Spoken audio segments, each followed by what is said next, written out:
कैसे हैं मित्रों। बड़े ही लंबे गैप के बाद फिर से आपके सामने मुखातिब हो रहा हूँ एक नए टॉपिक के साथ, एक नए जोश के साथ, एक नए खड़ोस के साथ। सबसे पहले आप लोगों को नवरात्रि और ईद की बहुत बहुत मुबारकबाद। तो जैसा कि जान रहे हैं कि कोरोना अपना पैर पसार चुका है, बहुत ही ज़्यादा अभी जो कैजुअलिटीज़ है वो बढ़ रहा है। तो सरकार भी इसके लिए कदम उठा रही है, चाहे वो इन चेयर हो और अपोजिशन वाले हो, सभी अपनी तरफ से बेस्ट अपना देने का कोशिश कर रहे हैं। इंस्टीट्यूट्स वगैरह भी बंद ही हो चुकी है ऑलमोस्ट। तो इसमें हमारा ये ध्येय बनता है कि हम लोग चीज़ों को सही तरीके से लें, प्रोटेस्ट करने रोड पर ना जाएं, उस समय का यूटिलाइज घर पे करें और सेल्फ स्टडी को फोकस करें। क्योंकि आप कहीं भी रहो, बिना सेल्फ स्टडी के आप चीजों को नहीं समझ सकते हैं। ये बात तो आपको गांठ बांध लेनी चाहिए। बहरहाल हम लोग चलते हैं, हम लोग, हमारा परिवार, हमारा टीम गोल्डन आर्क एकेडमी। आज हम लोग पढ़ने वाले हैं हिस्ट्री का टाइम स्केल के बारे में। आज तक तो हम लोगों ने पढ़ा था जियोलॉजिकल टाइम स्केल होता है और भी चीजें। देखिए, किसी भी कोई भी टॉपिक अगर हम लोग स्टार्ट करते हैं तो उसके लिए हम लोग अगर उसको हम लोग क्रोनोलॉजी ऑर्डर में पढ़ते हैं तो चीजें बहुत ही आसान हो जाती है। चाहे आप यूपीएससी की तैयारी कर रहे हो, बीपीएससी की तैयारी कर रहे हो, या फिर एसएससी या बैंकिंग, अगर किसी चीज को क्रोनोलॉजी ऑर्डर में पढ़ते हैं, अगर उसका टाइम पता होता है तो चीजें क्या होती हैं, बहुत ही आसान हो जाती है। तो हम बात करते हैं हिस्ट्री का टाइम स्केल के बारे में। तो एंशिएंट और medieval time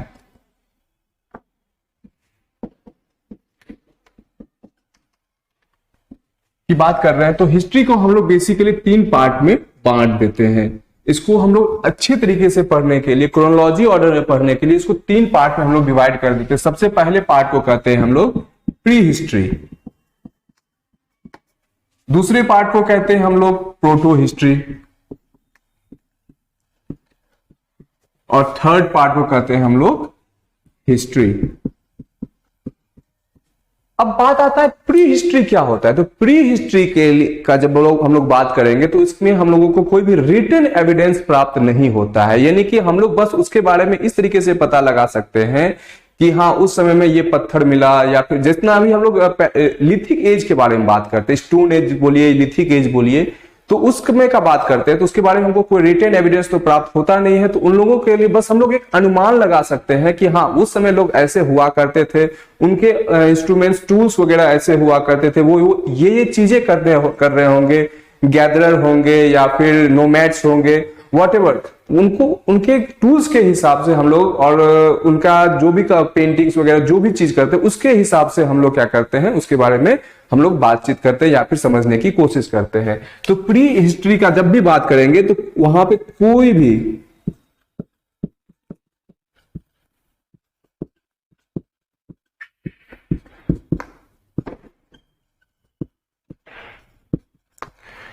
written document available नहीं होगा। बात करते हैं अब हम लोग प्रोटो हिस्ट्री। तो प्रोटो हिस्ट्री में रिटन डॉक्यूमेंट तो अवेलेबल है, लेकिन उसको हम लोग आज तक डिसिफर नहीं कर पाए हैं। एग्जाम्पल के तौर पे हम लोग ले सकते हैं इंडस वैली सिविलाइजेशन को। इंडस वैली सिविलाइजेशन में रिटन स्क्रिप्ट तो मौजूद है, लेकिन आज तक उसको हम लोग डिसिफर नहीं कर पाए। जैसे मौर्यन सिविलाइजेशन की बात करें, मौर्यन एम्पायर की बात करें, तो उसको डिसिफर करने वाले जेम्स प्रिंस से पढ़ते हैं हम लोग। लेकिन अगर बात करते हैं प्रोटो हिस्ट्री की, तो इसका स्क्रिप्ट आज तक डिसिफर नहीं कर पाया है। इसलिए हम लोग ऐसे हिस्ट्री के बारे में जब हम बात करते हैं तो उसको हम लोग प्रोटो हिस्ट्री की श्रेणी में रखते हैं। यानी कि रिटन हिस्ट्री तो अवेलेबल है, but we are not able to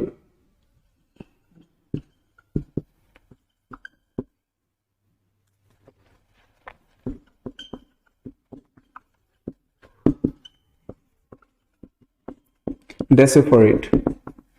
हम लोग अभी तक इसको क्या कर सकते हैं कि हम लोग डेसिफर नहीं किए हुए हैं, हम लोग नहीं कर रहे हैं या कुछ भी है।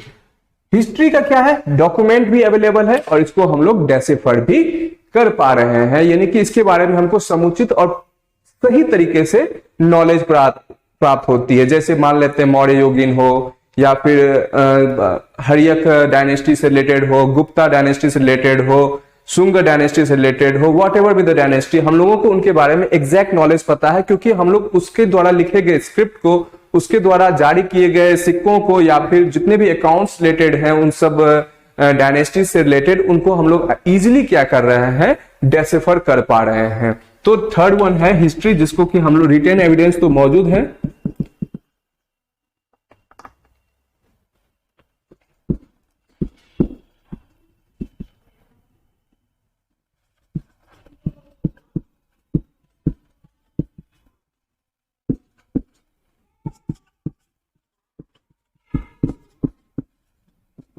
और हम लोग इसको क्या कर पा रहे हैं, डेसिफर कर पा रहे हैं। तो बात करते हैं हम लोग सबसे पहले प्री हिस्ट्री की। प्री हिस्ट्री का टाइमलाइन 5 लाख बीसी से लेके 6000 बीसी तक होता है। और जब बात करते हैं प्री हिस्ट्री की बात, तो इसको हम लोग 3 पार्ट में फर्दर डिवाइड कर देते हैं, पैलियोलिथिक, मीसोलिथिक और नियोलिथिक। पैलियोलिथिक मतलब पूर्व पाषाण काल, मीसोलिथिक मतलब मध्य पाषाण काल, और न्यूलिथिक मतलब नव पाषाण काल। पैलियोलिथिक का जो टाइम लाइन है वो लगभग 5 लाख बीसी से लेके लगभग 10,000 बीसी के बीच का समय बताया जाता है। मीसोलिथिक जो होता है 10 लाख से लेके 6,000 वर्ष तक का बताया जाता है, सही है, 6,000 वर्ष तक का बताया जाता है। और न्यूलिथिक जो है वो 6,000 से लेके 3,000 के बीच का बताया जाता है, क्योंकि न्यूलिथिक के टाइम में क्या हो गए थे लोग, कॉपर वगैरह से बहुत ज्यादा अवेयर हो चुके थे, इसलिए इस एज को हम लोग क्या कर सकते हैं, कैल्कोलिथिक में हम लोग इसको काउंट कर सकते हैं। तो सब बात करते हैं हम लोग प्री हिस्ट्री की। प्री हिस्ट्री को जब हम लोग डिवाइड करते हैं तो सबसे पहला आता है Palaeolithic, second one Mesolithic, and third one Neolithic.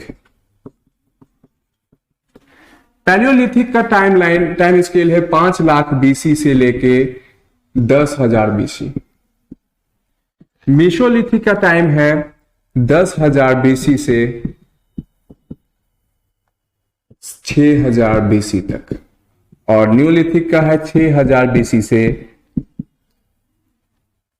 3,000 BC तक। तो इस समय का जो हम लोग बात करते हैं, तो टूल्स के आधार पर हम लोग बात करते हैं कि कार्बन डेटिंग पद्धति के आधार पर, कार्बन डेटिंग सिस्टम के अकॉर्डिंग हम लोग देखते हैं कि कौन सा टूल्स कितना पुराना है और किस तरह का टूल्स किस तरीके का यूज किया जाता था। इसके बाद बात करते हैं 3,000 साल होने के बाद यहां से अब नया एक सिविलाइजेशन स्टार्ट हो जाता है, जिसको कि हम लोग बहुत ही हमारे लिए कॉमन है, जिसको हम लोग इंडस वैली सिविलाइजेशन कहते हैं, या हड़प्पन सिविलाइजेशन कह सकते हैं, और या फिर उसको हम लोग इंडस वैली सिविलाइजेशन कह सकते हैं, हड़प्पन सिविलाइजेशन कह सकते हैं, या फिर इसको हम लोग और भी एक नाम से हम लोग बहुत अच्छे तरीके से समझते हैं, और उसका नाम होता है ब्रॉन्ज सिविलाइजेशन। क्योंकि इस समय क्या हुआ था, ब्रॉन्ज क्या होता है, कॉपर और टीन के मिश्रण से बनाया गया था, और कॉपर उस समय तक बहुत ही ज्यादा अच्छे रूप से अवेयर हो चुके थे। तो इसीलिए क्या हुआ कि लोग कॉपर और ब्रॉन्ज को मिलाकर, टीन को मिलाकर एक नया एलॉय बनाते हैं, जिसका नाम होता है ब्रॉन्ज, जिसका कि इस सिविलाइजेशन में बहुत ज्यादा यूज किया गया। इसी वजह से इस सिविलाइजेशन को हम लोग ब्रॉन्ज सिविलाइजेशन भी कहते हैं। इसके बाद का जो सिविलाइजेशन आता है उसको हम लोग अब कैल्कोलिथिक सिविलाइजेशन कहते हैं, जिसका कि टाइम स्केल में 1800 से लेके 1500 बीसी के बीच होता है। इसके बाद इसको लिख लेते हैं,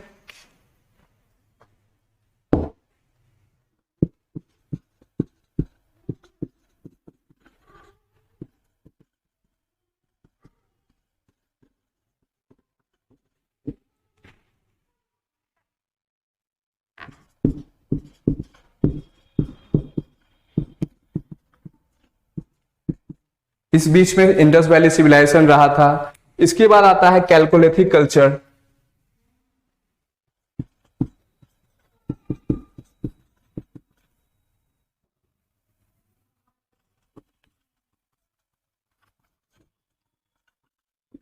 जिसका टाइम स्केल 1800 बीसी से 1500 बीसी।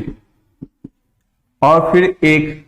अब क्या होता है कि एशिया माइनर से लोग जो है दर्रों के रास्ते, यानी कि हम लोग कह सकते हैं कि हिमालय घाटी के रास्ते, वैलीज के रास्ते वो भारत में एंटर करना स्टार्ट कर दिए थे, अलग अलग जगहों से, अलग अलग, जैसे नाथुला पास है, रोप किला है, तो इसी तरह जोजिला है। तो इस रास्ते से क्या हुआ, बहुत सारे लोग जो है ना अब भारत की तरफ प्रोसीड करना स्टार्ट कर दिए थे।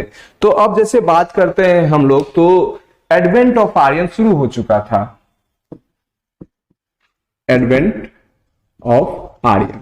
तो ध्यान रहे कि बहुत सारे इतिहासकारों का मानना है कि इंडस वैली सिविलाइजेशन जो है, इंडस वैली सिविलाइजेशन के खत्म होने का एक कारण जो है वो एडवेंट ऑफ आर्यन था। तो ये बात इस जगह से खारिज हो जाती है क्योंकि इंडस वैली सिविलाइजेशन जो है 1750 में कंप्लीटली खत्म हो गई थी, और एडवेंट ऑफ आर्यन जो है ये 1500 बीसी के आसपास स्टार्ट होता है, 1500 बीसी से लगभग 1000 बीसी के आसपास तक, 1000 से 600 बीसी तक ये एडवेंट ऑफ आर्यन का बात करते हैं। कि आर्यन यहां आते हैं और बस जाते हैं, एक नया रूल्स स्टार्ट करते हैं कि जिसको कि हम लोग कह सकते हैं उस समय एडवेंट ऑफ आर्यन की वजह से यहाँ पे एक नई व्यवस्था लागू हुई थी, जिसको कि हम लोग कहते हैं रूरल कल्चर, इसको एक तरह से कहा जा सकता है। तो जब हम लोग एडवेंट ऑफ आर्यन पढ़ते हैं तो इस एडवेंट ऑफ आर्यन की वजह से एक नया पीरियड स्टार्ट हो जाता है, जिसको कि हम लोग कहते हैं वैदिक पीरियड। ये वो पीरियड है जिसमें कि अलग अलग वेदों का रचना किया गया था, एक अलग अलग वेदों को लिखा गया था। जो सबसे पहले लिखा गया वेद था ऋग्वेद, जिसको कि ओल्ड वैदिक पीरियड में लिखा गया। फर्दर जो 3 वेद हैं, सामवेद, यजुर्वेद और अथर्ववेद, इनको क्रोनोलॉजी ऑर्डर में बाद के वैदिक पीरियड में लिखा गया, जिसको कि कहा जाता है लेटर वैदिक पीरियड। तो बात करते हैं कि अर्ली वैदिक पीरियड जो है वो लगभग 1500 बीसी से लेके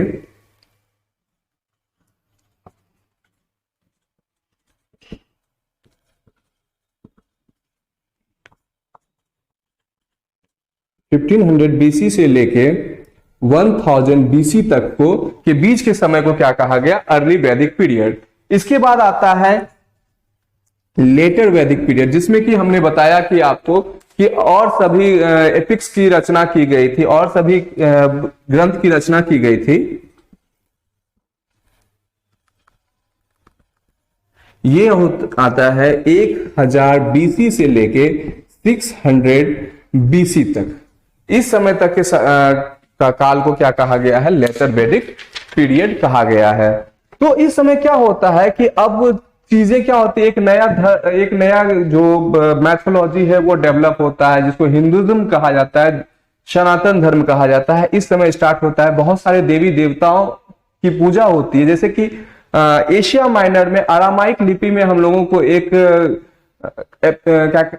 अरामाइक लिपि में हम लोगों को क्या होता है, अरामाइक स्क्रिप्ट में एक शिलालेख मिला हुआ है, एडिक्ट मिला हुआ है, रॉक एडिक्ट मिला हुआ है, जिसमें कि इंद्र भगवान के बारे में बहुत सारी बातें लिखी गई है। तो इससे हमको पता चलता है कि हमारी सभ्यता, हमारी संस्कृति कितनी दूर तक फैली हुई थी।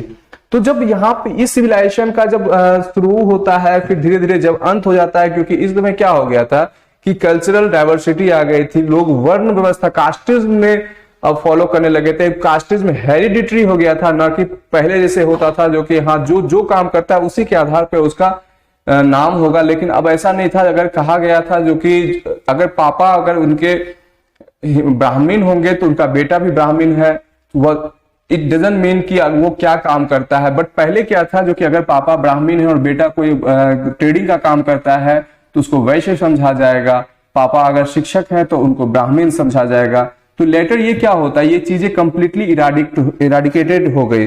तो अब इन सब चीजों, ये जो कट्टरवादिता आ गई थी, जो कि हाँ आपने अगर आपको हिंदुइज्म फॉलो करना है तो you have to do sacrifices and many more thing like that. तो आपको क्या करना होगा कि आपको अगर स्वर्ग से आपको स्वर्ग जाना है तो आपको सैक्रिफाइस करने होंगे, आपको हवन करने होंगे, आपको पूजा पाठ आदि करनी होंगी, आपको इन देवताओं को खुश रखना होगा। तो इन सब चीजों से बहुत आदमी परेशान हो गए थे। तो इस समय क्या हुआ, 2 धर्मों का 6th सेंचुरी बीसी में, जब बात हम लोग इसकी कर रहे हैं 6th सेंचुरी बीसी में, तो बहरहाल 6th सेंचुरी बीसी में 2 नए धर्मों का उदय हुआ था, बुद्धिज्म और जैनिज्म का। तो बुद्धिज्म और जैनिज्म का जैसे ही उदय होता है तो इसी समय क्या होता है, कल्चरल एक्टिविटी बढ़ने की वजह से नए राजवंशों का उदय होना स्टार्ट हो जाता है। तो सबसे पहला ज्ञात राजवंश जो है, ज्ञात का मतलब नहीं कहने के मतलब कि जिसके बारे में कि हम लोगों को एग्जैक्टली इंफॉर्मेशन मिलती, तो सबसे पहला बात, इंफॉर्मेशन का क्या स्रोत हो सकता है, what are the sources of the information. ये या तो अकाउंट्स हो सकता है, यानी कि कोई अगर इतिहासकार है, कोई अगर अपना वेद लिखा है, पुराण लिखा है, पुराना, पहले क्या होता था, पहले हमारे यहाँ पुराण लिखे जाते थे, और पुराण ये ऐसा नहीं था कि देवी देवताओं के ऊपर में लिखे जाते थे, वो एक्चुअली हमारे उस समय के राजा के बारे में भी उसमें बताया जाता था, जो कि हाँ ये राजा रहे होंगे, यहाँ पे ये चीजें रही होंगी।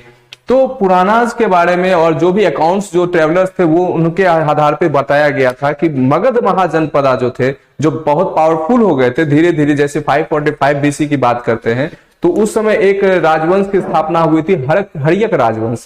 सबसे पहला राजवंश जो कि जिसके बारे में जाना जाता है, जो बेसिकली जब हम लोग बात करते हैं एंशिएंट इंडिया का, जो बीसी का बात करते हैं, यानी बिफोर क्राइस्ट, जब ग्रेगोरियन कैलेंडर शुरू नहीं हुआ था उससे पहले की बात करते हैं, तो 4 किंगडम जो था वो बहुत ही इंपॉर्टेंट था। सबसे पहले किंगडम का नाम था Haryanka.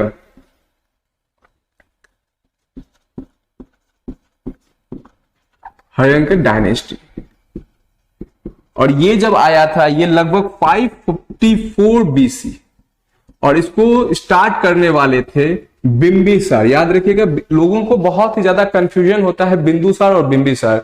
Bimbisara will tend to the Haryanka dynasty and the Bindusar will tend to the Mauryan dynasty, second ruler of Maurya।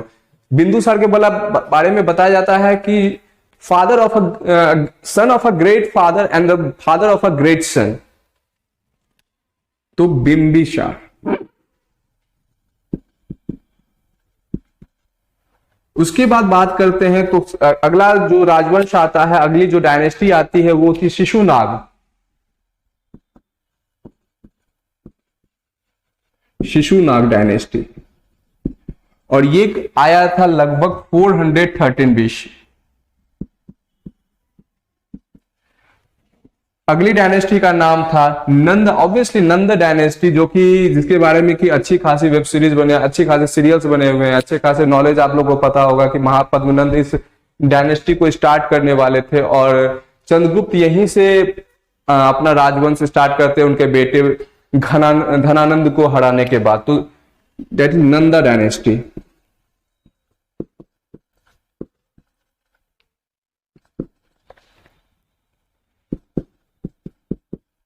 और उसके बाद सबसे इंपॉर्टेंट मौर्यन डायनेस्टी।